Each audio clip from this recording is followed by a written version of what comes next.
La tertulia parece ser que, bueno, tiene muchos orígenes, se puede ver de muchas maneras, hay muchísimos kilómetros de Wikipedia en los que se habla de eso, y algunos dicen que fue en la época de Felipe II para discutir precisamente las ideas de Tertuliano.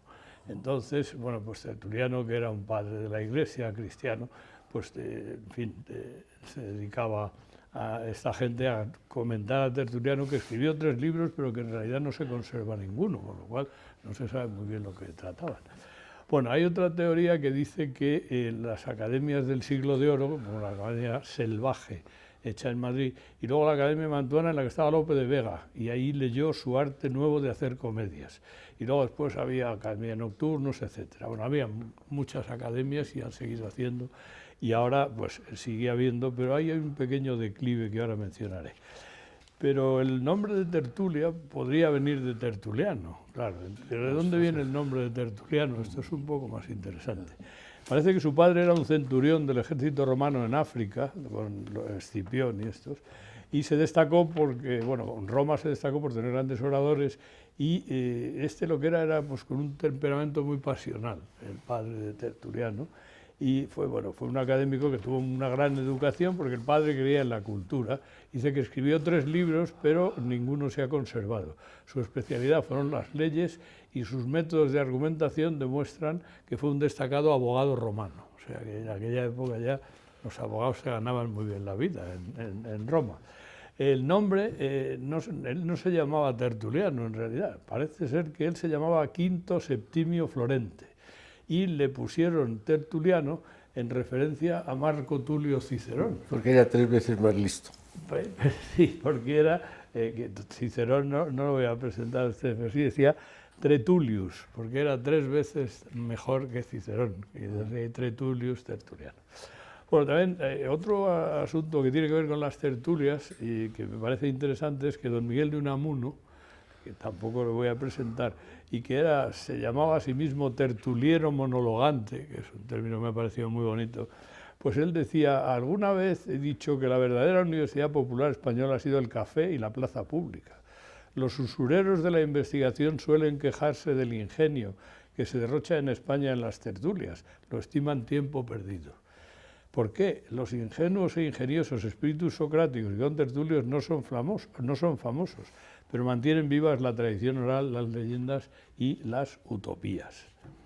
O sea que don Miguel era un tertuliano aunque estuviera él solo. Porque hay un artículo muy interesante de la historia de Madrid con las tertulias y la sala de Gómez de la Serna, esta que era la famosa de Pombo, que era el cuadro de Solana, luego en el Café del Prado, en el Ateneo, en muchos sitios. García Lorca tenía uno en la cervecería de Correos en el año 27, tenía una tertulia que era de poesía.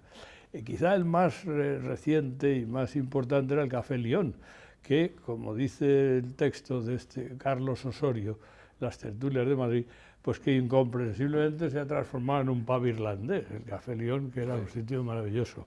De hecho, ahí había, por orden más o menos cronológico, la de José Bergamín, el Banco Azul, que eran los miembros del gobierno de la República, la de Pitaluga, la de Valle Inclán y la de la Ballena Alegre, que estaba en el sótano, si recuerdan ustedes, y que era una tertulia de la Falange.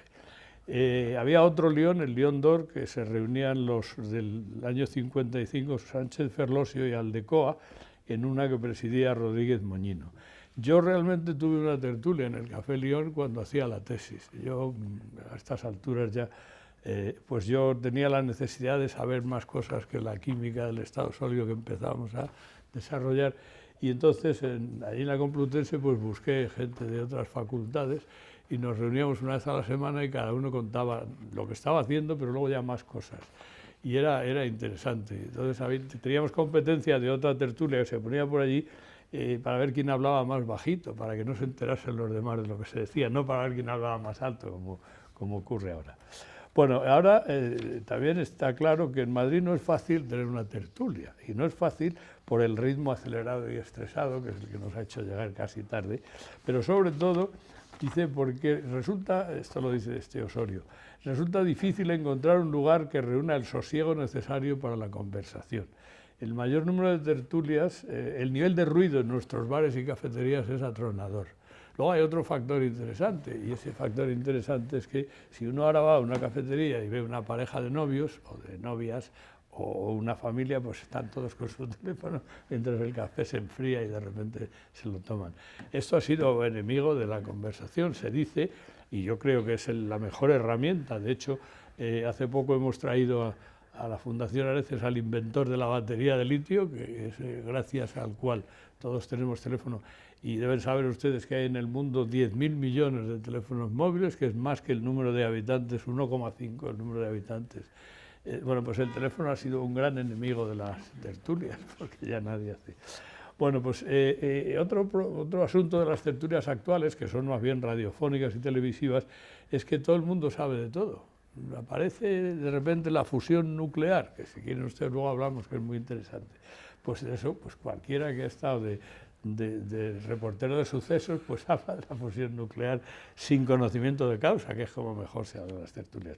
Entonces, a mí me parece que eso además refleja la situación del Parlamento español, donde no hay diálogos y no hay parlamentos, no hay expresiones.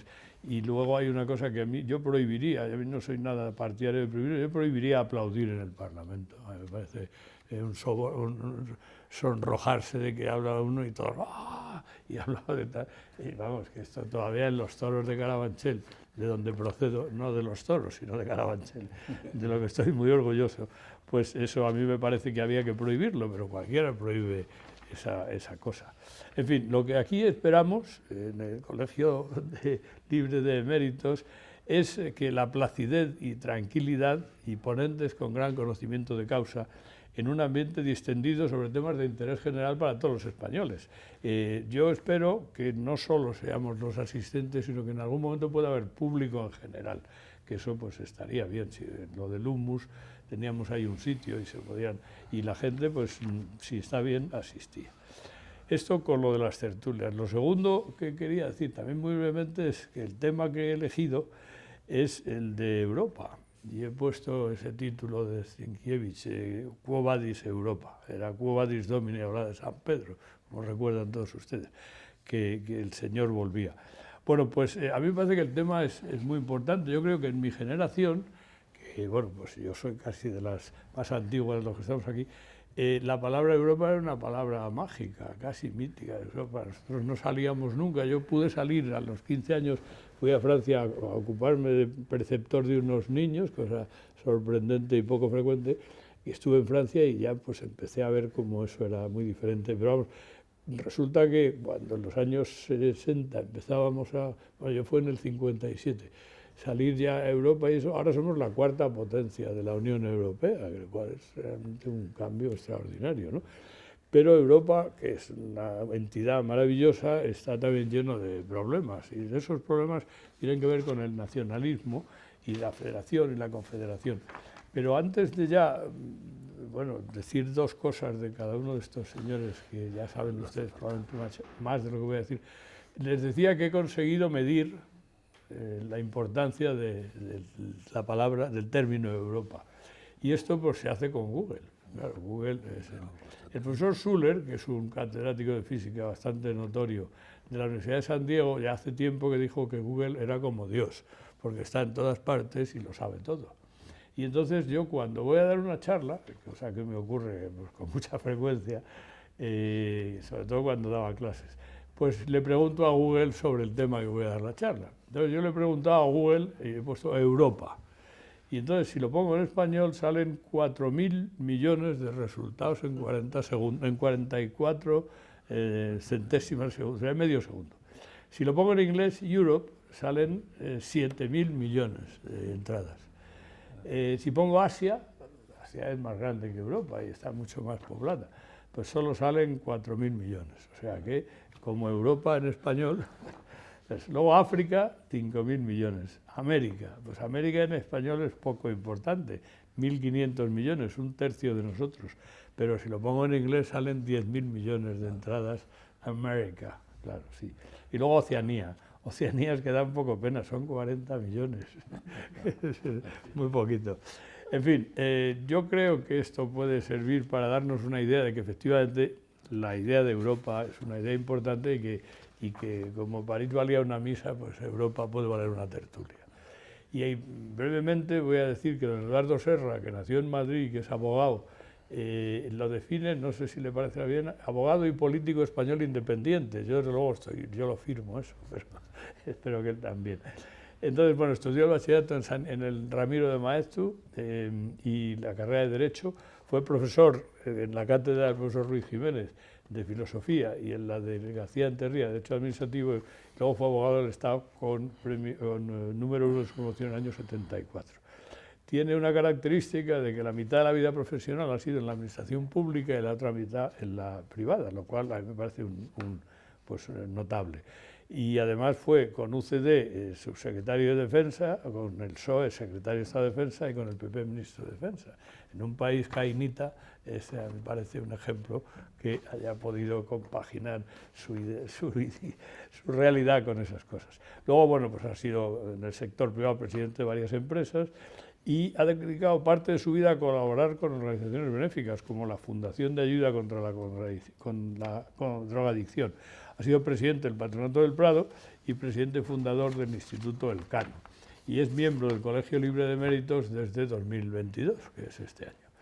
Y luego don Emilio Lamo de Espinosa y Michel de Saint-Pourçain, que también es del año 46, y me parece que compañero de carrera de don Eduardo Serra, y de cátedra, estudió, y amigo, en el mejor sentido de la palabra amici. Pues estudió en el Colegio del Pilar y estudió Económicas y Derecho en la Complutense. Se doctoró con premio extraordinario y también es en la Complutense y es doctor en Sociología por la Universidad de California, donde estuvo de profesor visitante. Es catedrático emérito de la Complutense y académico de la Real Academia de Ciencias Morales y de la Academia Europea. Tiene en su haber dirigido las universidades españolas, cosa que es complicada, y fue secretario general del Consejo de Universidades y redactó, junto a Pérez Rubalcaba, la Ley de Reforma Universitaria, que según dice el preámbulo, adaptaba la Universidad Española a la Constitución del 78. Era el objetivo, no sé si lo hicimos, pero la intención. Bueno, ha dirigido el Instituto Universitario Ortega y Gasset y el Instituto Elcano, en cuya creación participó, es patrono de diferentes fundaciones y colaborador de diferentes revistas y periódicos, y a mí me gusta que sea colaborador de la Revista de Occidente, que considero yo que es una cosa muy importante en este país. La primera época yo empecé a comprar, la segunda época, y luego ya cuando me fui al extranjero... Este año conmemora su centenario. Claro, en fin. Lo último que quería decir del profesor Lamo de Espinosa es que ha escrito recientemente un libro que le agradecí mucho que me lo dedicara en cierta ocasión, y que se llama Entre águilas y dragones, el declinar de Occidente. Y me parece que ese tema es muy relevante para el tema de Europa, porque Occidente, por terminar esto con una frase grandilocuente, Occidente es la madre de Europa. En fin, pues tienen ustedes la palabra, don Eduardo Serra por antigüedad y... Parece que soy un por juventud, más joven. Claro. Bueno, buenas tardes a todos. Yo quiero empezar dando las gracias porque hoy me incorporo al Colegio Libre de Méritos, a su patronato, y al profesor Alario, que es el que lo ha hecho. Bueno, Miguel Ángel ha puesto analogías entre Emilio y yo, pero hay una diferencia fundamental. Para hablar de Europa, yo soy un aficionado y él es un profesional, por eso me habrán dejado que hable primero. Cuando vi el título que proponía Alario de Quo Vadis Europa, pensé, pues esto se puede incardinar en estructuras espaciotemporales. ¿Qué es Europa? Bueno, alguien dice que Europa no es un continente, que es una parte de un continente mayor que es Eurasia y que es una de las penínsulas de Eurasia como Kamchatka o el Indostán o la Arábiga o la Anatolia, ¿no? Pero después la palabra Europa la forjó, aparte del rapto de Europa que nos remite a la antigüedad clásica, un monje escocés, Beda el Venerable, allá por el siglo IX. De manera que ahora decimos, nos llenamos la palabra de Europa, pero Europa era una realidad, se nos quiere olvidar, pero durante la Edad Media a este rincón del globo se llamaba la cristiandad. Yo creo que Además de eso, pues hay una duda. Estamos hablando de Europa como Europa occidental. Hay un libro relativamente reciente, muy curioso, que se llama ¿Por qué Occidente manda? Puntos suspensivos por ahora. Se llama Morris. Entonces, la Europa que ha mandado no es la Europa oriental, no es la Europa de Chequia o de Polonia. Cuando estudiábamos religión nos decían que eran Cirilo y Metodio los que habían cristianizado la Europa y que tiene una religión diferente de la católica, que es la ortodoxa, ¿no? Entonces, pero si decimos que Europa ha mandado hasta ahora, habría que incluir a Estados Unidos, y entonces ya eso desde luego no es Europa, pero es Occidente. Entonces yo creo que en muchas cosas, quiero decir que desde el punto de vista espacial, Europa es un concepto, como se dice ahora, de geometría variable. Y desde el punto de vista temporal, yo creo que otra duda de espacial es si Rusia es Europa o no, que ahora con la guerra de Ucrania está muy de moda, pero es un tema curioso el ver cómo Rusia se ha sentido siempre parte de Europa, y esto de Ucrania es una prueba de ello, porque no quiere abandonar esa entrada a Europa desde Rusia, que son el espacio entre el Mar Negro y el Mar Báltico. Yo creo que eso, si lo estudiamos un poco, se da uno cuenta de la resistencia rusa a perder no solo la distancia con la OTAN, que al entrar Polonia en la OTAN se acerca la OTAN 650 kilómetros a la frontera a Rusia. Si entra Ucrania no hay kilómetros, es que está en la puerta. Pero además es que para Rusia, que no solo se considera parte de Europa, sino una de las capitales de Europa, porque se considera la heredera de Constantinopla y por tanto de alguna manera cabeza de una iglesia europea, igual que Roma, creo que eso nos podría iluminar, no desde luego para justificar o ni siquiera explicar a Putin, pero sí para entender a Rusia y la relación esa conflictiva entre Rusia y Europa.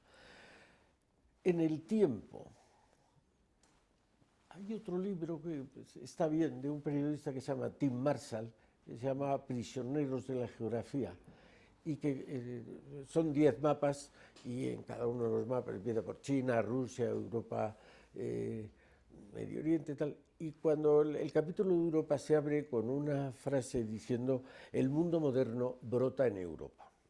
Y yo creo que esto ya es una clave diferente. Esto yo creo, por lo menos a mí me sirve para identificar lo que nosotros en España hemos ansiado tanto de que se nos admitiera en Europa, ¿no?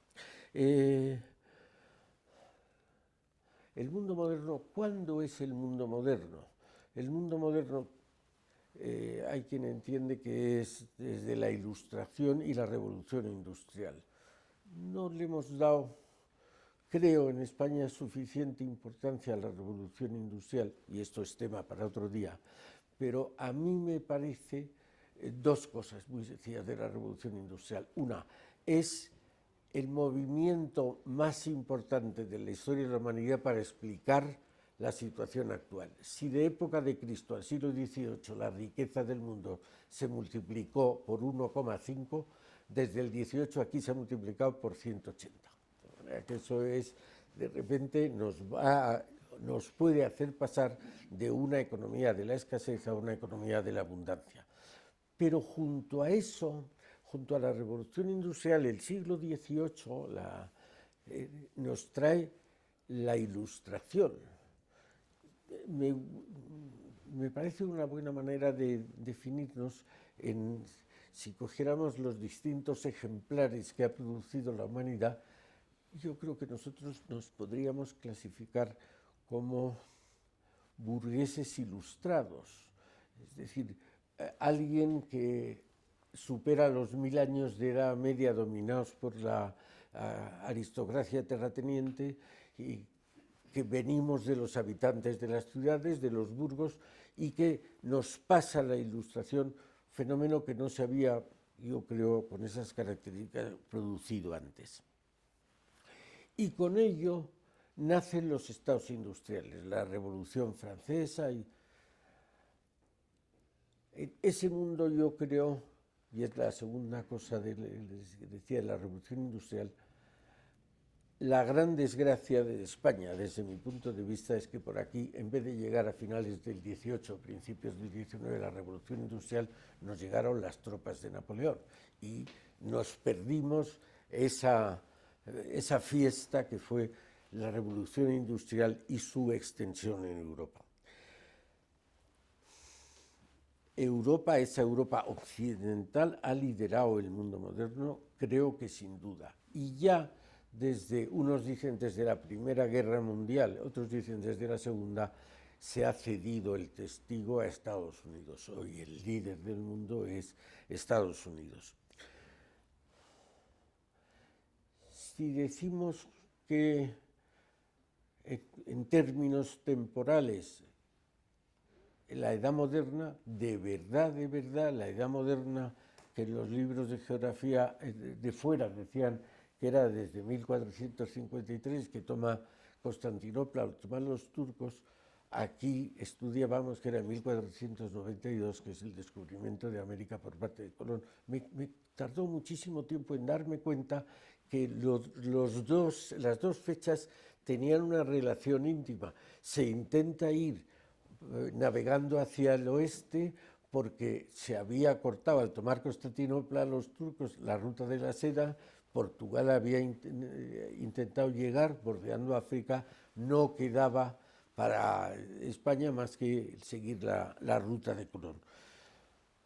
Esa primera globalización que le tocó protagonizar a España y Portugal conlleva una cultura que es, no sé si radicalmente opuesta, pero es muy distinta de la que genera la edad contemporánea. La Revolución Francesa, el mercantilismo, el espíritu industrial, el afán de lucro, muy distinto. Entonces, si pensamos que España entra en la edad moderna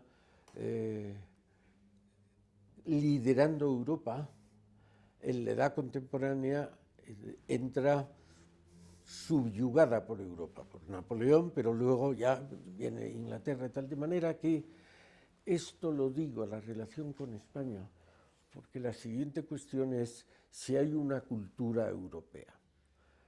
Yo creo que para nosotros, como decía Ortega, España era el problema y Europa la solución, y hemos estado viviendo del sueño de Europa.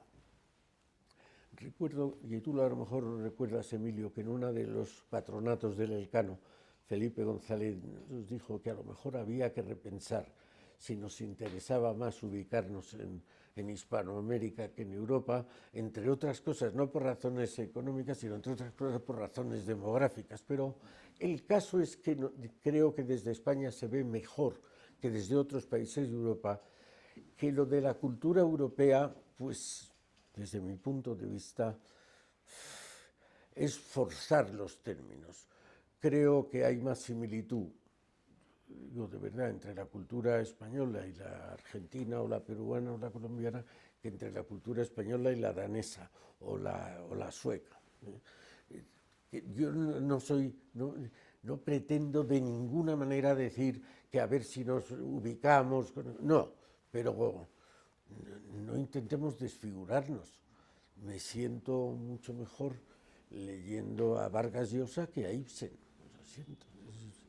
Entonces, yo creo que esto hace ver que una idea que está a caballo entre el pasado, el pasado reciente, donde Europa lideraba el mundo, y el futuro, donde empieza empezamos a ver, el libro de Emilio lo explica muy bien, la decadencia de Europa, entre esos dos mundos, ¿dónde, de verdad, dónde nos sentimos más en casa? ¿En Suecia o en Argentina o en México? Yo creo que eso es una reflexión que a nosotros nos cuesta trabajo, porque es que Europa, como decía Ortega, era la solución. De acuerdo, había que estar en Europa. Yo creo que por dos razones. La primera, porque necesitábamos olvidarnos de nuestro pasado reciente. 4 guerras civiles en 200 años, no hay quien lo soporte. Pero también desde el punto de vista de Europa. Yo creo que Europa tiene que, o tiene que ensancharse sobre bases supranacionales o termina. En el año 2000 había 4 economías europeas entre las 10 más grandes del mundo. Ahora queda una y probablemente en el 30 no quede ninguna. ¿Qué quiere decir tener una economía grande? A mi modo de ver, y no me quiero alargar más, a mi modo de ver, una economía lo que te hace es que tu voz se oye más alta. Decía Miguel Ángel, es verdad, me he pasado muchos años en la política, en defensa, y para mí el descubrimiento más importante, o uno de los más importantes, ha sido que si tú eres un país fuerte, económica, tecnológica, cultural, militarmente, tu voz se oye más. La voz de Europa se ha oído muy fuerte durante 500 años, pero empieza a oírse más bajo. Y si en unos años dejamos de tener una de las economías que cuenten en el mundo, todavía será más bajo. Yo creo que estamos en un tránsito de haber liderado el mundo y entrar en decadencia a el futuro. Bueno, el símbolo de Europa es el ave fénix, pues yo no quiero perder la esperanza de que Europa pueda volver a tener la capacidad de hacerse oír. Pero si me preguntáis, no lo veo fácil. Gracias. Muy bien. Pues estupendo.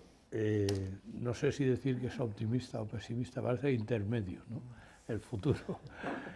Entonces, don Emilio Lamo. Los pronósticos son muy difíciles, especialmente los relativos al futuro. Sí. Decía Niels Bohr, sí, entre otros. Sí. Me temo que no sé si voy a ser mucho más optimista que Eduardo, ¿no? Vamos a ver, lo que me pides es que Quo Vadis Europa, ¿dónde va? Que por cierto, un día como hoy, más que Quo Vadis Europa, deberíamos de preguntarnos Quo Vadis España, porque tenemos el país bastante patas bueno, arriba. A lo mejor en el futuro. Vamos a mantener, vamos a esperar a que se estabilice. Vamos a mantener la agenda, ¿no? El único modo de tener una cierta visión del futuro es a partir del pasado. Los países y las regiones tienen una enorme dependencia de senda. Por lo tanto, lo que pretendo es dar un poco de marcha atrás, hacer un poquito de historia para tratar de justamente... vivimos muy anegados de noticias, de eventos, digamos, pasando pantalla, como se dice ahora, y no vemos la película. Y yo creo que es muy fundamental ver la película, por lo tanto, voy a intentar hacer ese ejercicio de ver un poco la película histórica, ¿no? Y el punto de partida es el mismo que el de Eduardo. Yo creo que Europa, la historia del mundo durante 200 o 300 años se ha escrito fundamentalmente en Europa. Europa ha sido quien ha liderado el mundo, básicamente como consecuencia, yo creo, de dos cosas. La primera y fundamental es la investigación de la ciencia. Yo creo que eso es básico. Europa mantiene el monopolio de la tecnociencia durante 200 años y eso le da una superioridad manifiesta en todos los campos, manifiesta. Y entre otras cosas, una consecuencia de ese monopolio de la tecnociencia es la revolución industrial, y la revolución industrial a Europa sobre todo el mundo, ¿no? Yo qué sé, por dar unos datos de economía histórica, en el año 1000 y en el 1500 e incluso en 1820, China y la India son más del 50% del PIB del mundo, más del 50%. China es varias veces el Imperio Británico, en 1820. Y empieza a caer en porcentaje, no porque ella caiga, que también, sino porque Europa crece. Y el resultado es que de 1820 a 1970 pasan del 50 al 5%. O sea, es brutal cómo ha caído.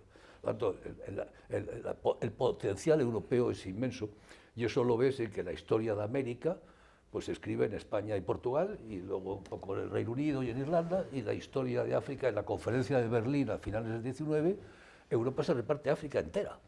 y se quedan dos países independientes, que son Etiopía y Liberia. Nada más, todo el resto son colonias. Cuando nosotros estudiamos geografía, África es todo colonia. Lo mismo Oriente Medio, lo mismo Asia. Es decir, absolutamente, la hegemonía europea es brutal, ¿no? ¿Qué ocurre después? Ocurre que Europa se suicida, se pega un tiro en dos guerras civiles europeas que proyecta sobre el mundo, y después de la segunda queda devastada, destruida, física, moral, en todos los sentidos. La primera es mala, pero la segunda es demoledora para Europa, Y ocurren dos cosas que siguen siendo la situación de Europa. La primera es la descolonización. La descolonización es fundamental. A partir de 1945-50 en el mundo pasamos de 50 estados a los 193 que hay en este momento en Naciones Unidas. Se multiplica por 4. Y aparecen un montón de sujetos nuevos que no existían. Coges África y en este momento en África hay 54 estados, y había 2. Esto es brutal, porque todos esos son sujetos históricos, por tanto, descolonización. Los países europeos pierden sus colonias. Segundo, lo que es más importante y no se suele mencionar, la misma Europa es colonizada. La misma Europa es colonizada por dos potencias extraeuropeas. Y desde 1945 el destino de Europa ha dependido o de Estados Unidos o de la antigua Unión Soviética. De ellos, claramente. Es muy curioso, no sé si lo recordarás, una cita fantástica de Tocqueville, creo que es en el antiguo régimen de la Revolución, y que acaba diciendo, en 1848 50, no recuerdo la fecha, dice, Europa acabará en manos o de Rusia o de Estados Unidos. Por un secreto designio de la providencia, bajo condiciones de servidumbre o bajo condiciones de libertad, Europa será controlada por esos dos países. Es fantástico cómo pudo ver Tocqueville en 1850 lo que iba a ocurrir un siglo después, y está descrito realmente de un modo espectacular. Pues tenía razón, acertó plenamente Tocqueville, y esa ha sido la realidad, ¿no? Europa pasa a depender y sigue dependiendo de esas dos. Hemos conseguido mover una de las dos fronteras, entre la servidumbre y la libertad, hemos conseguido mover una frontera hacia el este, efectivamente. Ganamos la Guerra Fría. Como consecuencia de ganar la Guerra Fría, Rusia, la vieja Unión Soviética, implosionó. Como consecuencia de eso hemos ganado espacios de libertad, pero tenemos todavía esa dependencia entre unos y otros, ¿no? Esto es muy importante, esto es fundamental. Hemos estado colonizados por dos potencias extraeuropeas, y desde 1945 el destino de Europa no ha estado en manos de los europeos. No es que el destino del mundo se nos escapara de las manos, que se nos escapó, por supuesto, es que el destino de la propia Europa no ha estado en nuestras propias manos. La Unión Europea es en buena medida el intento de articular algo para recuperar ese destino, en buena medida. Y hay que reconocer que la Unión Europea es un éxito enorme, enorme en la medida que ha tenido éxito. ¿Por qué digo que es un éxito enorme? Bueno, porque es evidente que como consecuencia de la creación de la Unión Europea, las guerras han quedado canceladas casi definitivamente, prácticamente hasta la guerra de Ucrania. Jamás los europeos, lo decía la Estrategia de Seguridad Europea del año 2003, que la escribió Javier Solana, decía algo que sigue siendo cierto, y es que jamás, y yo lo digo con mucho énfasis, jamás en la historia del mundo tanta gente y durante tanto tiempo ha disfrutado de tanta seguridad, de tanta libertad y de tanta prosperidad. Nunca. He retado a mis amigos historiadores a que me digan un tan largo periodo mejor que este. ¿En qué otra época te hubiera gustado vivir? Pues no la hay. Este es el mejor, o sea, no es el mejor de los mundos posibles, yo me puedo imaginar un mundo mejor, pero es el mejor de los mundos que han existido. Esto no es broma, por lo tanto, mucho respeto con lo que ha sido la Unión Europea. Sin embargo, la Unión Europea, que ha conseguido eso, y eso es muy importante, no ha acabado de articularse como sujeto histórico. No tiene autonomía estratégica, no tiene autonomía energética, no tiene política exterior, no tiene seguridad, no tiene defensa, y seguimos dependiendo la parte libre del paraguas que nos proporcionan los Estados Unidos y la otra parte de la situación que eventualmente en Rusia, ¿no? ¿Qué ha ocurrido mientras tanto? Lo que ha ocurrido es el gran emergencia, digamos, desarrollo del mundo emergente. Desarrollo del mundo emergente, esos 150 países que no existían y que de pronto aparecen y dicen, aquí estamos. La India, por ejemplo, no existía, la propia China existía, pero era el siglo de la humillación, etcétera, etcétera. Esos países que empiezan a crecer en buena medida como consecuencia de que se europeizan, pongámosle comillas, se occidentalizan. ¿Cuáles son las instituciones fundamentales que Europa ha proyectado sobre el mundo y que han permitido la emergencia de ese mundo? Yo creo que básicamente tres, estoy simplificando y caricaturizando, pero una es política, otra es económica y otra es cultural. La política, sin duda alguna, es el Estado. El Estado, y en buena medida el Estado de Derecho, más que el Estado democrático, el Estado de Derecho, el rule of law. El boletín oficial del Estado, para entendernos. En este momento todos esos países que he mencionado antes tienen un boletín oficial. Todos los días sale un boletín oficial, que es ingeniería social pura y dura, que regula todo. Los boletines oficiales regulan todo. Esto es fundamental, como un instrumento político de control de las sociedades. Por lo tanto, el Estado y el Estado de Derecho. En segundo lugar, la economía de mercado. La economía de mercado que no tiene alternativa. Cuando nosotros éramos jóvenes hablábamos del capitalismo y el socialismo. Había alternativa, ya no hay alternativa. Es evidente que no hay alternativa a la economía de mercado. Si China ha crecido como ha crecido, que ha multiplicado su PIB por 14 en 20 años, que se dice pronto. Si China ha crecido como ha crecido es porque es una economía de mercado, no porque es un Estado totalitario, sino porque ha liberalizado la economía. Y la India 3/4 de lo mismo. Por lo tanto, lo segundo es la economía de mercado, que no tiene, como digo, alternativa ninguna. Y lo tercero y fundamental, lo mencionaba antes, es la ciencia. Hemos perdido el monopolio de la tecnociencia. La ciencia en este momento se produce en todas partes, se produce en China también, se produce en la India, se produce en todas partes. Y por lo tanto, pero ya es un lenguaje universal, ya es una lengua universal. La ciencia se estudia en Beijing o donde vayas, es igual. Y esto es fundamental. Y eso lo hemos exportado. Eso es un proceso de europeización, occidentalización del mundo, que le ha permitido adquirir poder, pero claro, la economía, vamos a ver, esto es interesante, la economía es un juego de suma positivo, todos podemos ganar o perder, y de hecho con la globalización todos hemos ganado, unos más que otros, pero todos hemos ganado. El poder es agónico, el poder es un juego de suma cero, si uno gana poder, el otro lo pierde relativamente. Si aparecen 150 países nuevos, los demás pierden poder, y si además algunos de esos 150 países son como China o la India, 1.400 millones, otros 1.400 millones, y usted, es que esto es mucho poder lo que hay ahí, y los demás perdemos poder relativamente. Eso es lo que yo llamo el declinar o declive. El libro clásico de Spengler hablaba de la decadencia. La traducción correcta del término alemán era más bien el hundimiento de Occidente, ¿no? Bueno, yo no creo que se haya producido ningún hundimiento ni que se vaya a producir, pero un declinar relativo es evidente que sí.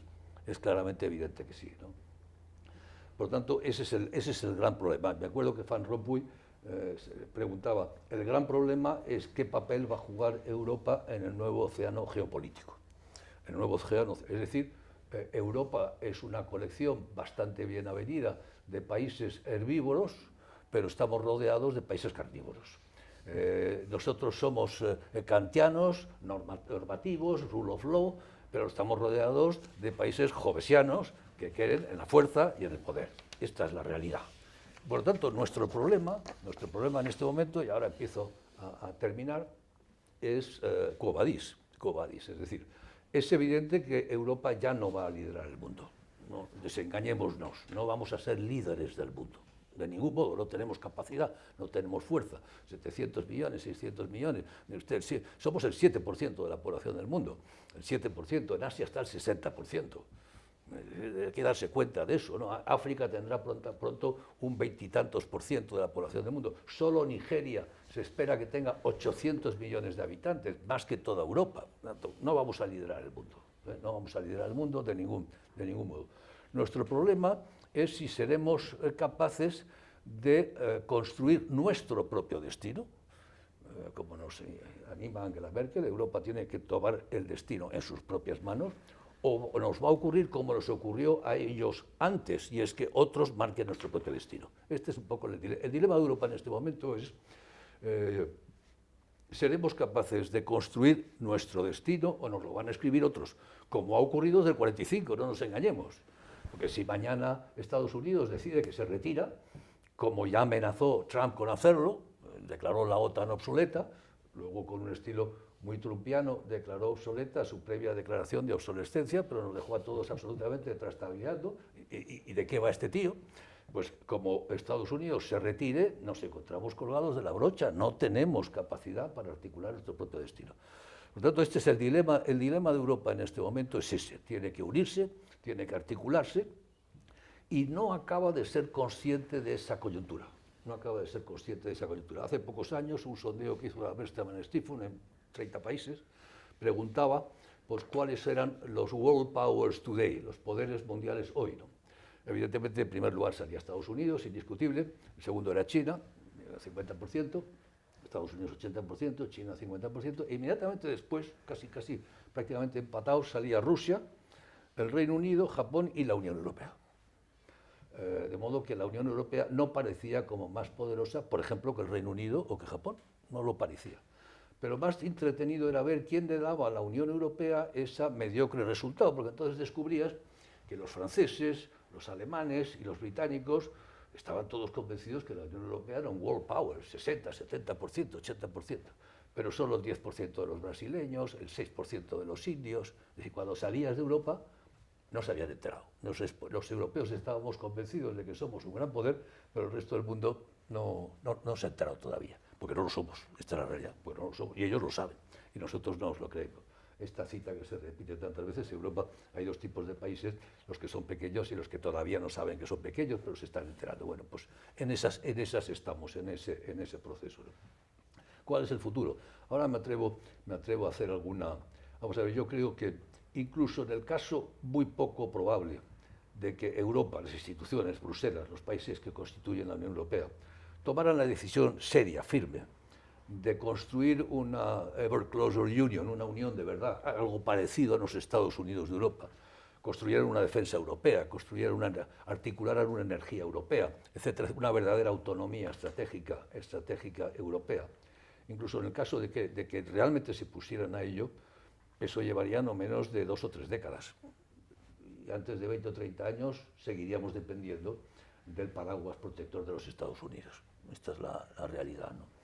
Por lo tanto, dos cosas y con eso termino. Una, lo primero es, yo creo que los europeos tenemos que abrazarnos a los Estados Unidos y no permitirles que se liberen de nosotros aunque nos den capones. Y nos están dando capones porque están cansados.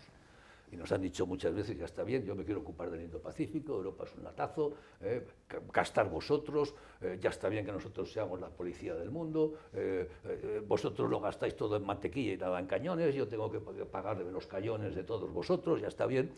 Bueno, pues tenemos que abrazarnos a ellos como sea, porque como se cansen de nosotros, lo vamos a pasar francamente mal.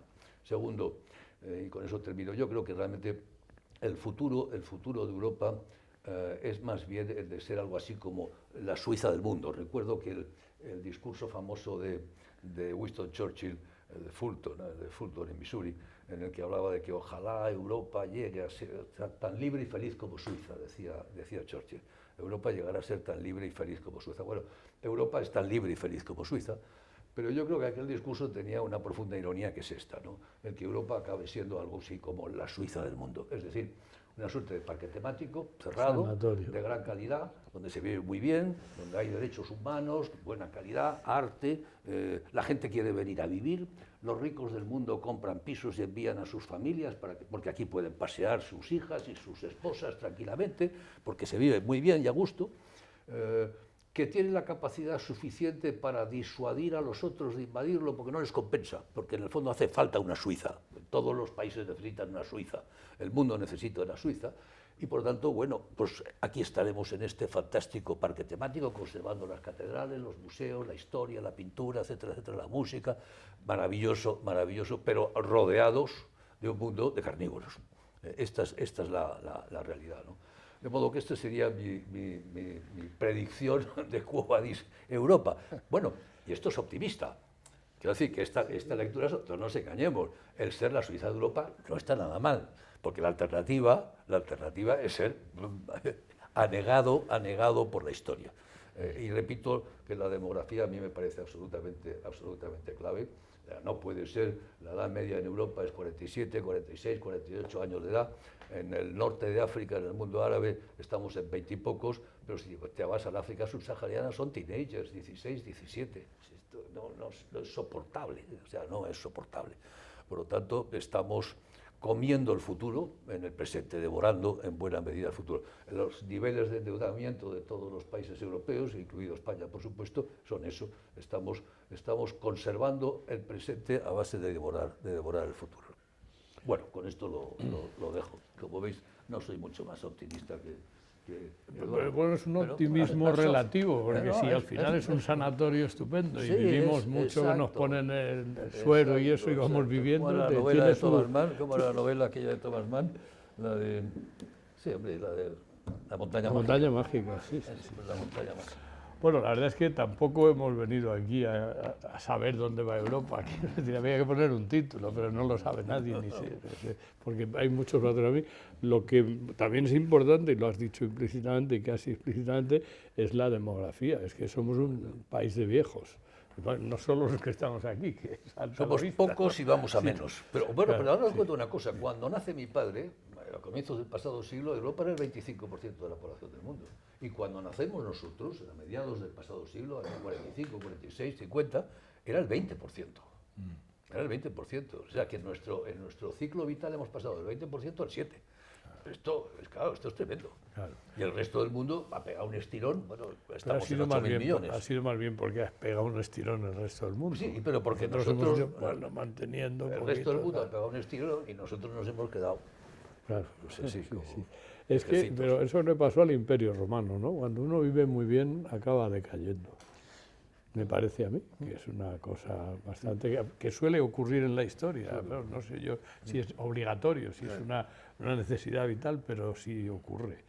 Entonces te adocenas, vas dejando caer y no sé. Bueno, pues yo estoy muy contento de lo que va dicho hasta ahora, así que ahora vamos a ver qué es lo que opinan ustedes, que en principio son el público, si les parece. Había leído en algún sitio que el problema de España es que la ilustración no pasa por España, va a América Latina, pero no pasa por aquí porque lo impedimos, ¿no? Y yo creo que eso es un tema muy importante en la historia de España, porque en realidad yo que he pasado 25 años en Alemania, España no cuenta para nada fuera de aquí, en el sentido de que nos consideran como algo muy extraño, incomprensible. Los españoles son incomprensibles, que si los toros, no sé qué. Es decir, nosotros cometimos una grave equivocación y es que impedir que la ilustración entrase en España. Porque si hubiese entrado la ilustración en España, y a lo mejor yo no sé si las traían las tropas de Napoleón, pero yo he dicho en Alemania alguna vez que el 2 de mayo debía ser un día de luto para nosotros porque impedimos que la entrada de la ilustración y por tanto hemos quedado al margen del destino de Europa. Y por eso no es de extrañar que en Suiza, Dinamarca, como mencionaste, o en Alemania, pues no nos entiendan, porque somos algo completamente distinto. En ese sentido, yo, desde luego, la frase de Ortega de que Europa es la solución, hace mucho tiempo que la considero correcta. Lo que pasa es que no lo hemos conseguido. Eso con respecto a la parte de Eduardo Serra. Con respecto a lo de Emilio, yo he leído tu libro y me parece magnífico. Además, como experto en geopolítica, no tengo más remedio que considerarte un enterado. A mí me parece que el problema de Rusia es que, no sé si has leído a Alexander Dugin, entonces el problema de Rusia es que quiere volver al imperio. Rusia no es Europa ni es Asia, es Eurasia. Y ese es el problema. Y por tanto, lo que quiere es volver otra vez a tener el imperio que tenía bajo la Unión Soviética, ¿no?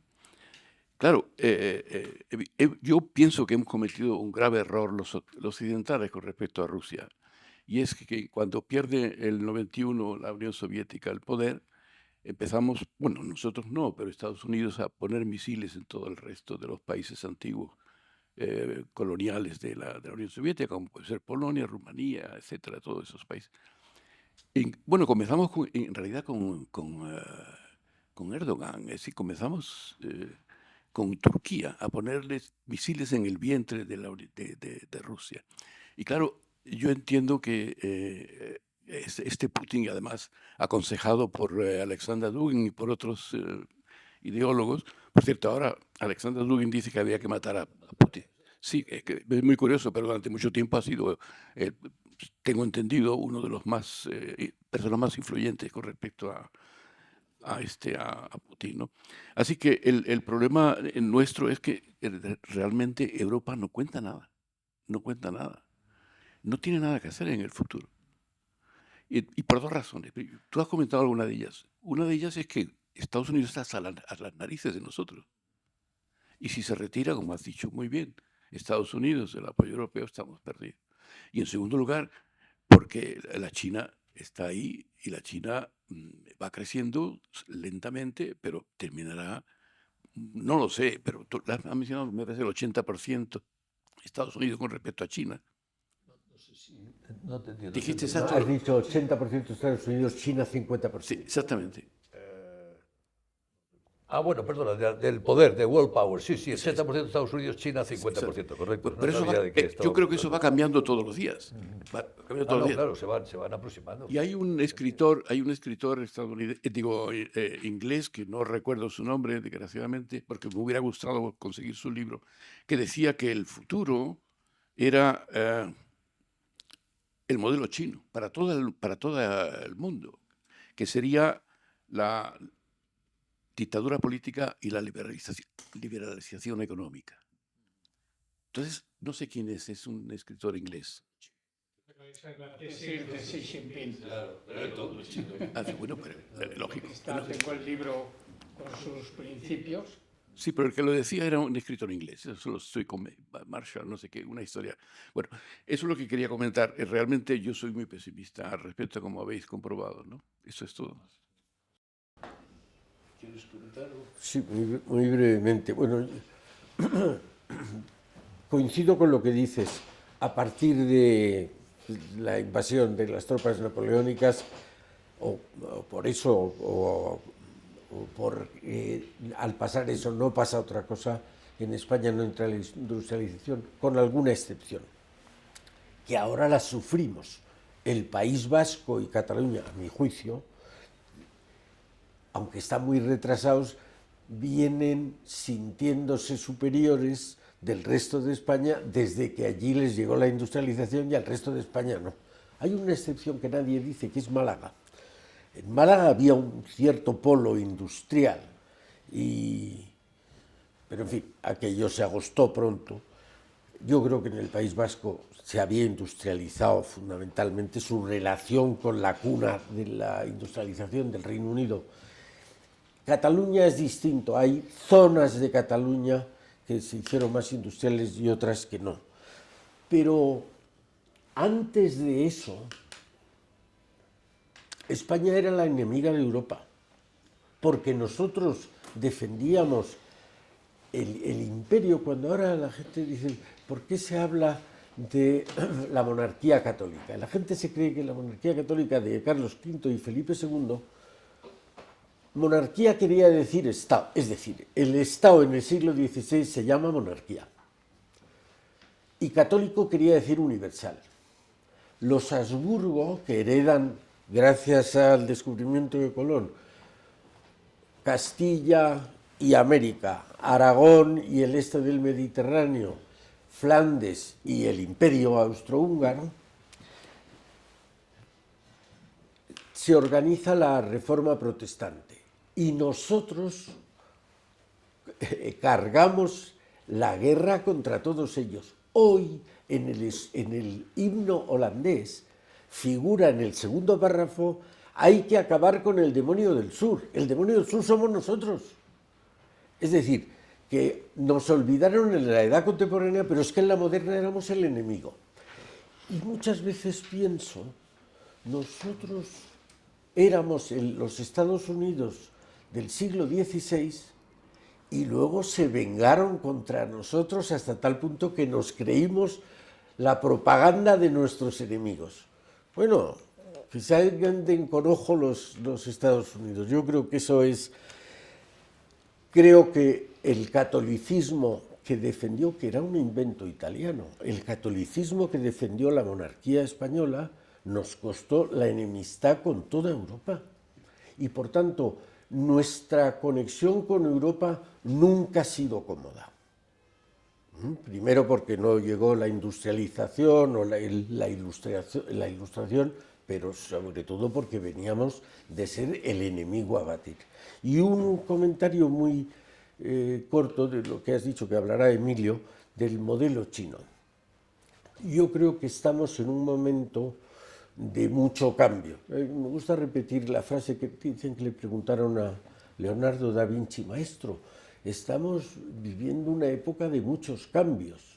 Y dijo, no, no señor, no estamos viviendo una época de muchos cambios, estamos viviendo un cambio de época.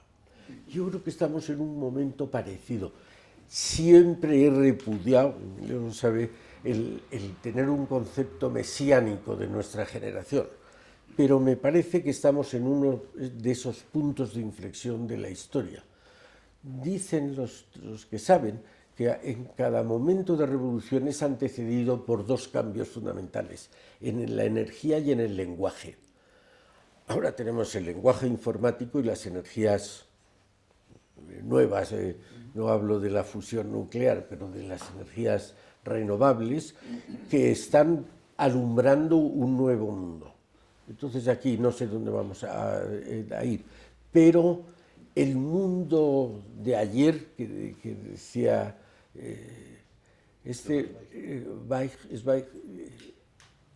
el mundo de ayer ha desaparecido, el mundo que conocíamos, y el mundo que conocíamos era la democracia, no digo en España, en Europa. Según los estudios sociológicos, las cohortes de los años 30, 40, 50, 60, en un 70% creen que la democracia forma parte esencial de su vida. A partir del 70, hoy es el 30%, tanto en Estados Unidos como en Europa. Y yo creo que hay tres motivos. Uno externo, que es China. Yo creo que nosotros, los ilustrados, nos hemos creído que éramos representativos de la gente, y no es verdad. Aquí a todo el mundo nos interesa mucho la división de poderes y a ver qué va a pasar con el Constitucional y tal. Al 90% de la gente, y no los critico, les interesa crecer el 5% al año, y vaya, o sea, la división de poderes me trae completamente sin cuidado. Les interesará los derechos humanos y que no haya, pero las technicalities de la política que a nosotros nos parecen esenciales no interesan. El segundo elemento es mixto, que son, seguimos dándole, nosotros que nos hemos reído de la religión, no digo vosotros, mi generación, ahora mismo creemos en las elecciones a pies juntillas, sabiendo que están falseadas por los bots de San Petersburgo, lo que sea, y seguimos creyendo igual. Es decir, tiene derecho a ser presidente Biden o Trump, sabemos, o Macron, o el Brexit, o las catalanas, sabiendo que las han falseado, y seguimos creyendo. Y un tercer enemigo es, que alguien lo habéis dicho, los populismos que tenemos dentro de casa. Yo creo que eso pone en peligro ese mundo de ayer de Stefan Zweig. Un comentario muy, muy corto con respecto a lo que ha dicho del demonio del sur. No sé si sabes que en Holanda a los niños les duermen diciendo no que viene el coco, sino que viene el duque de Alba. Claro, sí. Bueno, yo hice un sondeo sobre la imagen de España en muchos sitios, entre otros en Holanda. Se les preguntaba por un evento histórico relevante, y en Holanda lo que salía era el duque de Alba. Y en el Reino Unido, The Armada. Claro, evidente, o sea, eso está ahí, pero está en la cultura popular. En la plaza... Recojo un poco los tres temas que has planteado. Uno, yo creo que sí hubo ilustración en España. El periodo de Carlos III es un periodo brillante. Tienes a Jovellanos, a Campomanes, un montón de gente. Hubo expediciones científicas muy relevantes. Es cierto que esa ilustración tuvo mucho impacto en América Latina, pero también la había en España. Lo que por eso estoy totalmente de acuerdo con Eduardo, la invasión napoleónica lo quebró por completo, porque o eras gabacho y eres un afrancesado, si eras ilustrado eras un afrancesado, y si eres patriota era viva las caenas. Bueno, claro, era una situación verdaderamente endemoniada, y España ha estado buena parte del siglo XIX en esa dilema terrible, ¿no? Sobre Rusia y Dugin. Bueno, recuerdo también un sondeo, y a mí me gustan mucho los sondeos, claro, soy sociólogo. Un sondeo, se les preguntaba a los rusos si eran europeos o asiáticos, y la respuesta dominante es: somos rusos. Claro. Esto es muy revelador. No somos europeos, no somos asiáticos, somos rusos, somos otra cosa, somos otra civilización. Europa es una cosa y Rusia es otra cosa. Y eso es lo que explica el gran apoyo que en este momento tiene Putin entre la población rusa. No nos engañemos, a pesar de que ha caído como consecuencia de la leva que ha hecho de gente, etcétera, etcétera, y de la letalidad brutal que está habiendo en esto, sigue teniendo el apoyo. Tenía el apoyo, y a veces más, cuando comenzó la guerra subió el apoyo. hasta casi el 80 y tantos por ciento, casi Pero el 90%, luego ha bajado. ahí influye la falta de libertad. Bueno, influye, sí, la falta de información, sin Claro, duda, pero... sí, bueno, es que tengo hoy una carta de un profesor ruso, compañero mío, que... Pero mira, el Levada Institute, que es un think tank relevante, probablemente de lo poco que te puedes fiar en Moscú, lleva haciendo sondeos mucho tiempo y te da apoyos del 60%, que ya los quisiera Pedro Sánchez o cualquiera, ¿no? O sea, no, eso es... Los americanos quemaban las cartillas de Vietnam, Sí. igual que hacen ahora los rusos, vamos a no engañarnos. Oye, perdona que vamos termine. a seguir el orden de Perdona todas. que termine, que no le he comentado el tema del modelo ruso, el modelo chino, que me decías que es importante, ¿no? Porque eso es importante, porque yo creo que, vamos a ver, lo primero es que China tiene una ventaja frente a Rusia. China no se plantea proyectar su modelo, no es militante. Rusia sí, Rusia tenía un modelo, tenía los partidos comunistas y lo proyectaba. La vieja Unión Soviética, correcto, tienes razón. Pero a China no le interesa eso. Lo que ha articulado es una vieja cosa que llamamos las dictaduras para el desarrollo. Es que en las fases iniciales del desarrollo la mezcla de dirigismo político y libertad económica es bastante eficiente. Eso fue el tardofranquismo, eso fue Pinochet, eso funciona muy bien en las primeras fases del desarrollo. Cuando tienes ciertos niveles de desarrollo, esa población empieza a pedirte voz, quiere participar, quiere ser tratada con dignidad. La palabra clave, más que libertad, la gente, más que pedir libertad, lo que pide es dignidad. Un trato digno, ¿no? Y fíjate el follón que tienen en este momento en China con el tema del COVID, porque están tratados indignamente y la gente se rebela. Porque cuando la tratas indignamente se rebela. La gente no pide libertad, pide dignidad, pide que la trates correctamente. Y eso está teniendo un enorme desarrollo. De modo que es que al final no funciona. Al final, si tú quieres continuar esa fase de desarrollo, esos niveles, necesitas sistemas de toma de decisión económicos abiertos y transparentes. Si no, la corrupción es brutal, que es lo que ocurre en todos estos países.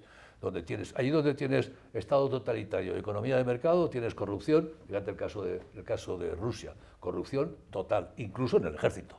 Una de las razones por la que está perdiendo la guerra es porque el ejército es un ejército corrupto. Sobre todo, sí, sobre todo. Sí, yo, antes de dar la palabra, es decir, yo no creo que el 2 de mayo sea un día de luto nacional, debiera ser un día de luto nacional, pero sería otro tema, entonces lo dejamos. Yo estoy contigo. Sí, Para mí sí, está bien que haya unos que sí, otros que no. Don Enrique Vaca. Yo prefiero el apoyo de Emilio. Bueno, claro, yo ya estoy porque estoy muy mayor, que si no... Vamos a ver, lo que pasa es que habéis planteado un tema muy complejo y se ha planteado desde muchos ámbitos y al mismo tiempo desde muchas perspectivas que se mezclan históricamente. Me voy a fijar fundamentalmente en dos o tres detalles. Vamos a ver, la historia de España desde la Reforma sí puede ser interpretada como una especie de, digamos, afiliarse al campo que al final de la historia iba a perder. En ese momento no. Es decir, la Reforma, la monarquía hispánica con Felipe II toma una postura absolutamente clara y se apunta a lo que en ese momento podría ser perfectamente el ganador, que después vio que no era el ganador, porque socialmente ganó la modalidad protestante de vida. Lo digo en un sentido, ponerle los historiadores que me perdonen por la expresión. Y con la Ilustración pasó exactamente lo mismo. Tuvo la oportunidad de apuntarse al ganador y no. En la Ilustración incluso fue mucho más dramático y mucho más, si me permitís la expresión, que es muy pobre, mucho más cutre, porque si el apuntarse durante la Reforma, de ahí salió Felipe II y Carlos I, bueno, pues mira, chicos, algo había de defendible en el asunto. Pero claro, de la segunda, quien salió fue Fernando VII, que es la catástrofe absoluta sin paliativos. Sin paliativos. Y además, yo estoy seguro que la Ilustración es posible que pasó por España sin quedarse. Carlos III es un ejemplo, el Clórigo de Florida Blanca, la Sociedad de de Arana, Amigos del País, Ediciones científicas de América Latina, Exactamente, los botánicos. esos claro, fueron intentos, fantástico. pero fueron intentos que no cuajaron en el cuerpo social. Bueno, pero por el 2 de mayo, por la Hombre, invasión porque napoleónica. algo tenía que notarse que había pasado en el mundo semejante revolución. Pero lo que salió fue el Vivan las Caenas, la restauración de la Inquisición, es decir, una vuelta atrás verdaderamente, y estábamos en el 18, que no estábamos en el no estábamos en el 15. Sí, pero Por no era el tanto, pueblo el que decidía, era Fernando VII. Claro, ahí es el problema. Claro, El pueblo hubiera seguido a la Ilustración, pero no le dejaron. O sea, pero, que es una pero cosa- el asunto está en que llega una restauración y yo no tampoco estoy muy seguro que hubiese mucho pueblo, porque el pueblo estaba, aparentemente lo recibió con ganas. Y a partir de ahí, pues hubo lo que hubo. Es decir, su señora hija, pues fue lo que fue, y a partir de ahí, pues ya casi estamos en lo contemporáneo para algunos. Entonces, eso respecto a la situación de España. Es lógico que en Europa no nos entiendan. Vamos, en Europa, en los países germánicos y del norte. Porque en Francia nos entienden perfectamente, otra cosa es que nos quieran, pero nos entienden perfectamente. Y en Italia ni te cuento. Para empezar teníamos reyes borbones. No porque hayan tenido reyes borbones, sino porque han sorteado los mismos rápidos del río con otro resultado, el que sea, con otro resultado. No digo mejor ni peor, porque en unos casos ha sido mejor y en otros casos pues ha sido peor. El mundo germánico es otro, tiene otra cosa. Esto. Por eso yo cuestiono la existencia de Europa, si me permitís esta herejía soltada aquí encima de la mesa. Porque yo pienso que Europa es un constructo, no es una realidad social. Tienes que verla desde fuera. Si la ves desde dentro, caes en el narcisismo de las pequeñas diferencias. Somos muy distintos los franceses de los españoles, y los franceses de los italianos, y nosotros de los catalanes. Pero míralo desde África, míralo desde Asia, míralo desde cualquier sitio y descubrirás que la cultura europea son los mismos cafés, las mismas calles, la misma música, la Estoy misma de acuerdo literatura, contigo. la mismo todo. Estoy de acuerdo Pero hay que verlo contigo. desde fuera. Bien, estoy de acuerdo contigo, pero matizo. Vamos a ver. La pretensión de que pueda existir una unidad de acción implica no solamente tener un sentimiento de pertenencia, sino también tener un sentimiento de identidad. El sentimiento de identidad europeo es muy superficial, tremendamente superficial. El sentimiento de pertenencia es un sentimiento que está desarrollado fundamentalmente por el interés. Y ahí dejemos la historia y vayamos a la presencia. ¿Por qué nace la Unión Europea? La Unión Europea nace como un empeño para que los franceses y los alemanes no se maten más. Esa es la razón fundamental. Después aparece la comunidad del carbón y del acero, y se transforma en una especie más de entente económica de vamos a ver si hacemos una cosa para competir con los dos grandes gigantes que tenemos a derecha e izquierda.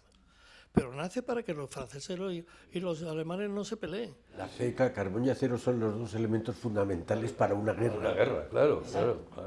Exacto. Es decir, es para constituir lo que ha conseguido, tú lo decías, Emilio, lo que ha conseguido el periodo más largo de una paz, una tranquilidad. Desde el Imperio Romano. ¿Qué? Desde el Imperio Romano. Desde el Imperio Romano. Y además sin la constitución de una situación de un imperator, es decir, no de una centralidad en esto, sino de una cesión voluntaria de poderes, que es un mecanismo también muy interesante, tremendamente interesante. Pero a la hora de constituir algo, una entidad que se enfrente a otras entidades constituidas, somos muy débiles. Estoy de acuerdo. Es decir, ¿por qué? Porque nos falta esa consistencia, esa especie de identidad europea. Cuando tú dices que los alemanes nos ven como cosas raras, es que no nos ven como cosas raras, es que somos una cosa rara. Es decir, no es que nos vean, es que somos una cosa rara. La política y la forma de ser italiana, pues imagínate tú ponla en contacto con, que no son un ejemplo para nada, pues son con los suecos. Por tanto, yo creo que el principal problema del Quo Vadis Europa es ¿qué quiere ser Europa? Y termino. aparte de esto, no sé si os acordáis de Ornella Fallaci, que era una periodista italiana a la cual le amargaron los últimos años de su vida, pues se murió de un cáncer, porque la pusieron de chupa de domine, la persiguieron y tal, porque dijo una cosa. Dijo, el gran riesgo de Europa es convertirse en Eurabia. Y le cayó la del pulpo encima. Convertirse en Eurabia. Es que esa es otra cosa que no hemos considerado aquí. Porque los chinos no tienen interés expansionista. La Unión Soviética, vamos, Rusia, y con el ideólogo Dubin, que es un ideólogo conservador fundamentalmente, y religioso, y la familia, y el Estado, y fuera los homosexuales, y cosas de ese estilo, no tiene tampoco demasiado interés expansionista fuera de los pueblos eslavos, que es que otra cosa que no nos das cuenta. Ellos no son, tú lo has dicho, no son europeos ni son asiáticos, son eslavos. Y se consideran una entidad propia y distinta, y distinta. El riesgo que tiene Europa no es eso. El riesgo que tiene Europa son los musulmanes. Bueno, como habéis dicho que está prohibido aplaudir, no puedo aplaudir, pero me hubiera gustado. Ahora, en las dos intervenciones principales, ponencias o no sé cómo se llaman en las tertulias, yo no tengo tradición de tertuliana ni de tertulias, mi experiencia más bien viene de raigambre familiar, pero son de rebotica, o sea, el boticario y el sí. Bueno, pues el vicario y el cura, el médico y su mujer. De ahí no ha pasado, pero cuando escucho a mis colegas y a en fin, gente como vosotros, a veces pienso que es que yo vengo de otro mundo y que cuando les oigo hablar pienso, es que todos son hombres de Estado, todos ven la vida fundamentalmente a través del Estado y de la política. Pero la inmensa mayoría de la gente es que está muy lejos de la política y del Estado. Y lo acabáis de decir, en realidad no les importa tanto. Como también soy socióloga, en una ocasión hice un pequeño estudio para una revista de historia española y le preguntaba a la gente cuáles son los acontecimientos que han marcado su vida, ¿no? Lo más importante, lo que ha definido su vida. Que contestaba la gente, el día que me casé, el día que se murió mi padre, el día que tuve el primer hijo. Yo esperaba, de la revista, esperaban sobre todo que dijeran la guerra civil, el 78, si ya no me acuerdo si esto fue justo antes del 78. No, la gente decía cuando me casé, cuando nació mi primer hijo, cuando me divorcié, cuando se murió mis padres.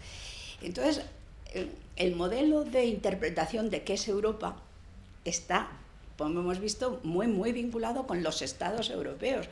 Pero es que a los europeos a lo mejor no les importan tanto los estados y les importa mucho más eso, el día que murió su padre o el día que nació su hijo o el hijo que no van a tener o el novio que va a ser un musulmán o este tipo de cosas.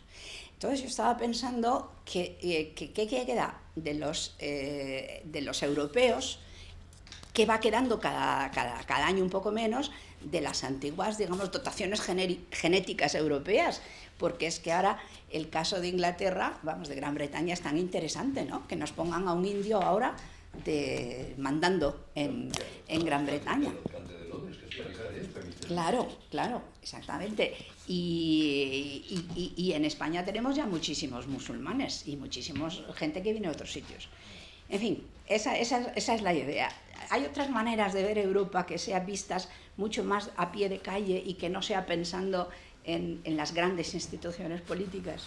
Y después, cuando decía Eduardo Serra que en algún momento se nos podía plantear una tentación de no sentirnos solamente identificados con europeos, sino también con latinoamericanos, con hispanoamericanos, pero con americanos de lo que no es el norte, yo creo que yo estaba predestinada para estar vinculada con, pues no sé, una formación aparte de España, pues Francia, Inglaterra, Estados Unidos, era mi ámbito, hasta que un día llego a México. Llego a México y de repente digo, pero si estoy en casa, o sea, nunca me sentí en ningún otro sitio tan como en casa, a pesar de que me pusieron, como vulgarmente se dice, muy mal, vaya, a los españoles por los pies que le camaron a Cuauhtémoc. Y claro, ahora mismo acabo de venir de América y de Argentina, por supuesto que me siento 1000 veces más en casa Ahora, con el pequeño problema de que ya no me quieren en Argentina, no me quieren en México, no me quieren... hay una quiebra absoluta, un indigenismo fortísimo. Entonces, aun si quisiéramos fortalecer esa parte de nuestra identidad que es muy latinoamericana, o ellos muy españoles, en fin, formamos un conjunto cultural y clarísimo, y además estamos casados, por lo menos las élites y las clases medias son muy europeas, ¿no? Pues aun si quisiéramos podríamos, y no sería solamente quo vadis en relación con esa otra deriva de la que hemos hablado, sino quo vadis España en relación con nuestros posibles lazos con América. O sea, el derribo de estatuas, el cambio de nombre, el de la gente que he conocido llamándose de una manera, ahora se llama de otro. Pero, en cualquier caso, lo que está intentando hacer Boric tiene alguna posibilidad. ¿Hay alguna posibilidad de que haya nuevos modos de establecer la convivencia con sistemas como lo que están intentando los chilenos? De repente son las etnias las que tienen reservados los escaños en el Parlamento, donde ha aparecido por primera vez, yo creo, en la historia, que las mujeres han tenido que ceder escaños a los hombres porque no tenían suficiente cuota. Los hombres... Hay posibilidades de que haya ensayos que todavía ni se nos ocurren y que están allí, en Latinoamérica, no en otros sitios. Bueno, pues nada, eso era lo que quería. Muy bonito. Yo te diría, oyéndote hablar, diría, pues tienen razón que debe haber más mujeres en los consejos de administración, ¿sabes? Porque has puesto de manifiesto una cosa que es evidente. Nosotros hablamos, pertenecemos a una élite, que no quiere decir mejor que nada, pero somos un espécimen muy característico. Creo que esa gente a la que tú te refieres se parece mucho más, no solo el europeo del norte y del sur con el americano y el asiático, porque lo que le interesa a la gente normal es la boda de su hija y el novio de su hermano. Que es que eso es lo que... Creo que eso es mucho más humano. Nosotros estamos, yo creo que demasiado ladeados hacia un sitio. De lo que dices, yo creo... Hay una anécdota, si me permitís, una anécdota de un libro que se llama Anecdotario Diplomático, de un embajador estupendo, que murió ya, y contaba que Martínez Campos da el golpe de Estado en Sagunto y entra Alfonso XII en Madrid, montado a caballo, en medio de vítores de la muchedumbre. Y llega a la Puerta de Alcalá y la muchedumbre, ¡viva el rey, viva el rey, viva el rey! Y había un hombre viejecito, mayor, que gritaba desaforadamente. Y Alfonso XII para su caballo y le dice, oiga, bueno, hombre, ¿usted por qué grita tan fuerte eso de viva el rey?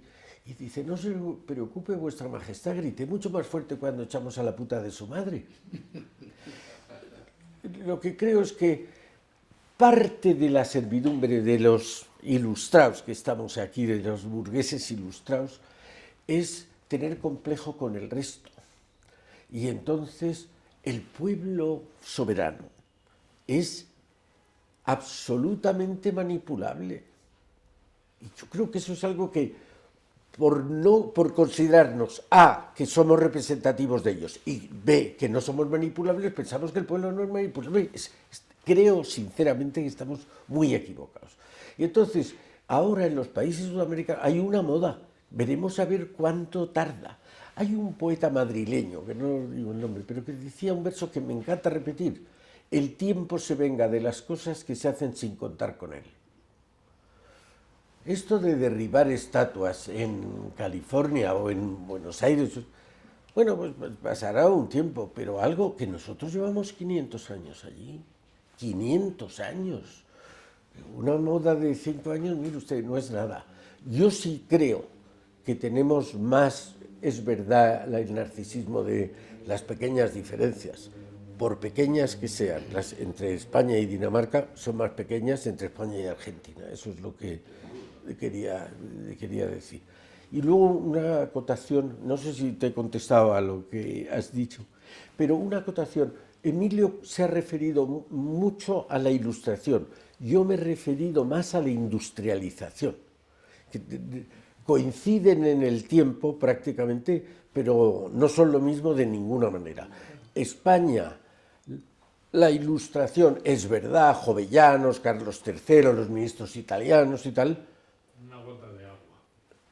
pero en la industrialización, quitando Cataluña y el País Vasco, es que no hay industrialización. Es que cuando hemos estudiado, y yo estudié el bachillerato, estudiamos el bachillerato un libro de formación del espíritu nacional, que los autores eran Enrique Fuentes Quintana y Juan Velarde Fuentes, y se llamaba Política Económica y Social.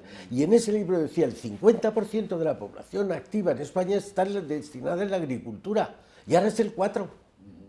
Éramos un país agrícola. Yo de broma a mis amigos les digo, no, pertenezco a una generación por una enorme suerte, hemos nacido en el 17 y nos vamos a morir en el 21, porque la España que yo he conocido, que no había agua corriente, que no había electricidad, el teléfono, eso es Sí, pero añadiendo a eso que dices, no hubo industrialización porque no hubo ilustración. En Cataluña hubo un No, vamos a ver, no hubo industrialización porque la invasión napoleónica liquidó el país, lo destruyó, lo que no robó, lo quemó. Y mira a Goya te cuenta, fue brutal. A España le costó más de medio siglo recobrar las situaciones que tenían antes cuando Carlos III. Carlos III es un rey fantástico, y la época de Carlos III es brillante y España está recobrando. Oye, en la época de Carlos III luchamos con los rusos por el control de las pesquerías en Alaska. En Canadá. En Alaska, o sea que es un país muy potente, Carlos III, y de pronto viene el lío, Fernando VII, se pasan la corona de unos a otros, no sé cuál, desastre, las guerras civiles y la invasión napoleónica, primero roban a lo bestias, roban, toda la pintura española se la llevan, y lo que no roban lo queman. O sea, es brutal, y eso hay que entenderlo. Lo mismo que pasó en Europa, en la Segunda Guerra Mundial, que quedó devastada, ocurrió en España con la invasión napoleónica. Fue brutal. Bueno, no hubo ilustración. ¿Cuándo empieza la ilustración? ¿Cuándo empieza a haber revolución industrial? Con la restauración. Y el periodo de la restauración es un periodo que todos los historiadores contemporáneos están reevaluando, porque la historiografía de izquierdas, Tuñón de Lara, la ponía a parir, y la historiografía de derechas, Franco y Adlátares, lo ponían a parir. Y los historiadores están descubriendo que durante la restauración hubo industria, sociedad burguesa, ateneos, ópera, justicia, prensa. Oye, era una sociedad en la que nosotros podíamos vivir perfectamente. Desde luego, mucha más libertad que en Alemania, en aquella época, sin la menor duda. ¿Había corrupción? Pues como la que había en Inglaterra, algo menos de la que había en Italia. Entonces, la restauración, que es un periodo que dura también otros 40 y tantos años, es un periodo muy serio. Sí. Y ves en las ciudades, perdona que me he lo ves en las ciudades como las murallas se rompen y empiezan los ensanches. Y el ensanche de la 19 de la restauración, en Barcelona, en Madrid, en todas partes, es fantástico, porque el país pega un estirón de miedo. Este país ha sido mucho mejor de lo que llevamos diciendo y han dicho los historiadores de siempre. Aquella frase terrible de Ortega, la historia de España es la historia de una larga decadencia. Hay que tener, mira que yo soy orteguiano, ¿cómo que la historia de España es la historia de una larga decadencia? En algún momento tendrá que haber subido, si llevamos decayendo 4 siglos o 5 siglos. Es una...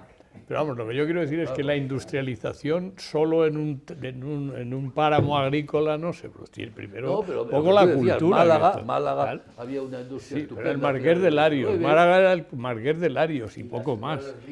Bueno, no, pero es que tenemos que darle a don Juan Díez Nicolás la palabra, que la habías pedido. Hombre, yo creo que ya, pues si eres el último, tienes que hablar, si ya no hay más palabras pedidas. Primero, Málaga, que ha vuelto a salir, lo dijiste tú el primero, pues por supuesto, en Málaga estuvo el primer telar antes que en Cataluña y la primera siderúrgica, el primer altorno antes que en Vizcaya. Y la primera hidroeléctrica. Por eso digo que primero con los temas de acuerdos. Otro acuerdo, la primera globalización la hizo España. Lo he dicho. Por eso digo que son los acuerdos. Sí. Hay más acuerdos que desacuerdos. Desacuerdos ninguno, matizaciones.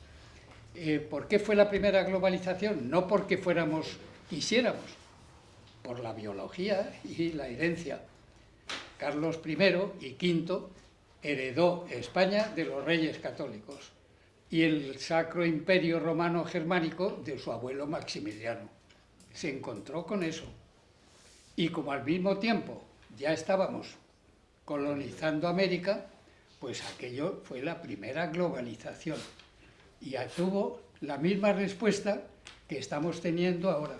Yo últimamente he tenido que escribir porque algunos piensan que soy totalmente enemigo de la globalización, ¿no? Yo estoy de acuerdo con lo que has dicho antes, estamos en un cambio de época. Es decir, estamos en la segunda globalización auténtica.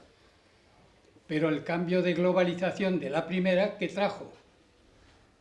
En casi todos los países, pero lo más cercano a nosotros es España, los comuneros, que no eran comunistas, como algunos piensan que iban a regalar. No eran.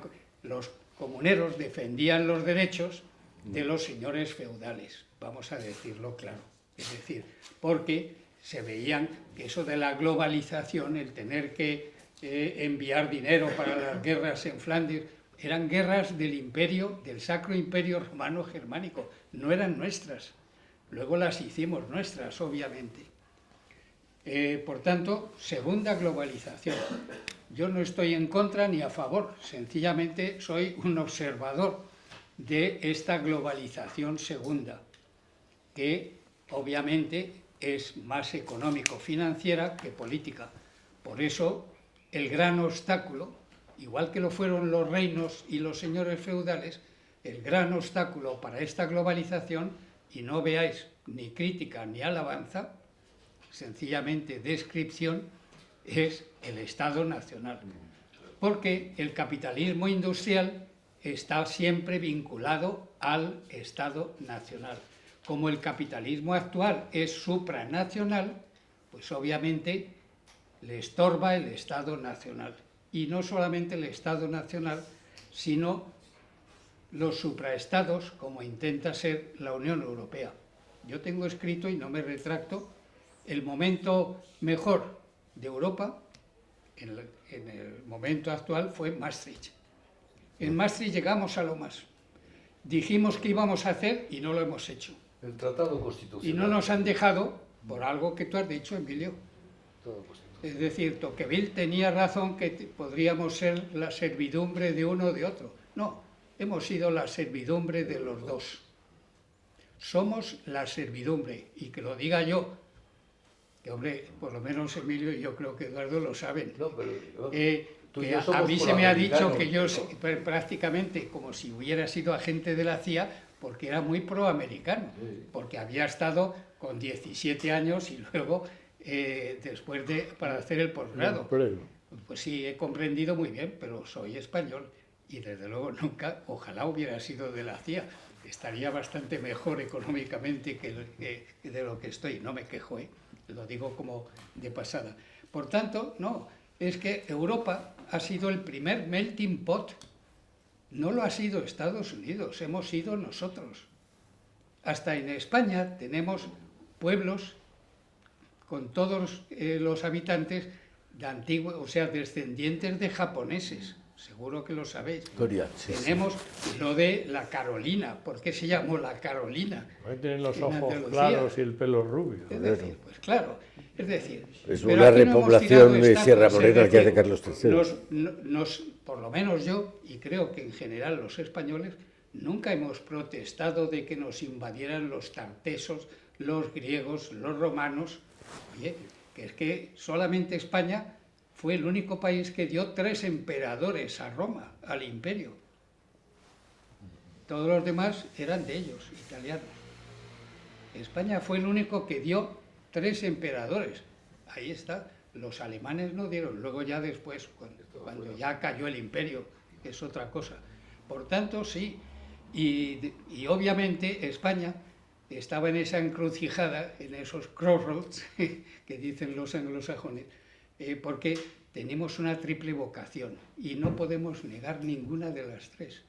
La europea, porque hemos sido el Imperio Romano, el Sacro Romano Imperio Germánico. Segundo, porque hemos tenido siempre un contacto con el mundo árabe. Hablábamos de que llevamos 500 años, ¿no? Hay 800. Ellos han llevado 7 siglos en España, desde el 711 al 1492.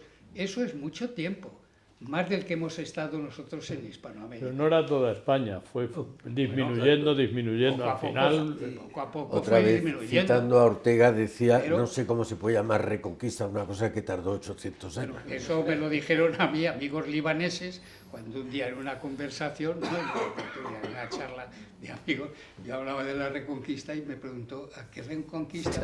Cuando se lo expliqué dije, bueno, eso es desde tu punto de vista, pero es que mi familia llevaba ya varios siglos en España. Es decir, nos conquistasteis, que es distinto. Bueno, y todavía tenía la llave de Toledo, como tantos otros en Israel y en otros países. Es decir, era una opción que teníamos como país. Perdón que quiero terminar. Por tanto, para mí, el declive de Europa empieza en Maastricht. Y hay un libro que alguno, yo creo que Emilio me lo ha visto en algún momento porque se lo dejé a Ana Palacio cuando fue ministra y bueno, como pasa tantas veces, no he vuelto a verlo, pero lo podéis tener, aunque creo que está agotado, pero en algún sitio. Hay un libro del Instituto de Estudios Estratégicos francés de París, escrito por alguien con apellido y nombre catalán, español, que se llama Las guerras contra Europa. Pues claro que ha habido guerras contra Europa, pero un montón. La primera, tú lo has dicho, la descolonización contra España, contra Francia, contra Italia, contra Inglaterra. Europa en general. Pero todo el movimiento de descolonización fue quitar poder a Europa. Totalmente. Y yo he tenido una controversia grande, como tú sabes, con Immanuel Wallenstein sobre la colonización de esto. Pero esa descolonización era inevitable. No Sí, podías tener sí, África sí. en manos de los Pero luego alemanes. Liberia es una colonia americana, hasta el punto de que la capital se llama Monrovia, Claro. porque fue Monroe el que dijo Sí, bueno, que había que enviar era para allí llevar a a los todos. negros. Llevar a los esclavos. Pero sí, lo dejo ahí porque yo creo que nos esto llevaría para Nos mucho. devolvía. Vámonos. No, el optimismo con relación a Europa, no sé, pero el optimismo con relación a la tertulia, altísimo. Pero yo soy muy pro-europeo y sigo creyendo que Europa... Bueno, muchísimas volverá a ser gracias. Ya tendrán ustedes noticias nuestras sobre otros temas y otras ocasiones.